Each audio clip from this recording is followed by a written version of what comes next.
Free bus పెట్టిన కాడ నుంచి ఎట్లా అనిపిస్తున్నాము?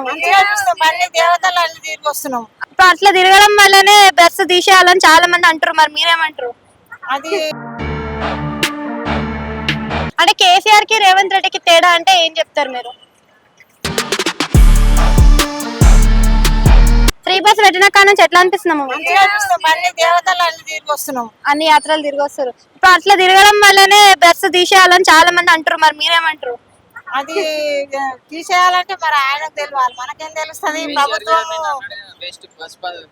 వేస్ట్ అంటే వేస్ట్ ఏం కాదు, కాకపోతే జెంట్స్ కు చేసి మాకు కూడా సగం చేస్తే అయిపోవు.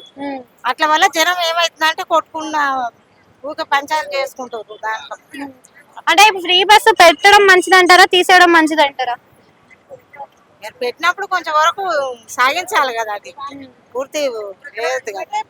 సన్న బియ్యం కూడా ఇస్తుండే కదా, మరి సన్న బియ్యం మరి ఇలా ఎప్పుడో ఇస్తున్నా ఇప్పుడు ఇస్తుండు లాస్ట్ కు. మంచిదే కదా మరి, దొడ్డు బియ్యం ఇవ్వకుండా కొన్ని విధాలకు మంచిగానే ఉంది. అట్లా ఎప్పుడైనా అదే చేయాలి కదా. ఓకే, అంటే కేసీఆర్ కి రేవంత్ రెడ్డికి తేడా అంటే ఏం చెప్తారు మీరు? ఇక వానే చేసిన పనులు వానే చేసిండు, ఈయన చేసిన పనులు ఈయన చేస్తాడు. ఏది మంచిగా అనిపించింది? ఆయన చేసిన పనులు ఏది మంచిగా అనిపిస్తుంది ఏం చెప్పాలి? ఈయన వచ్చినప్పుడు ఫ్రీ బస్ ఇచ్చిండు, ఫ్రీ కరెంట్ ఇస్తుండు, 500 గ్యాస్ ఆయన కూడా పింఛన్ ఇచ్చిండు, ఆయన కూడా కొన్ని పనులు చేసిండు, ఈయన కూడా కొన్ని చేసిండు. మరి ఇంకేం చేయాలి? కొంత జనం అట్లా, కొంత జనం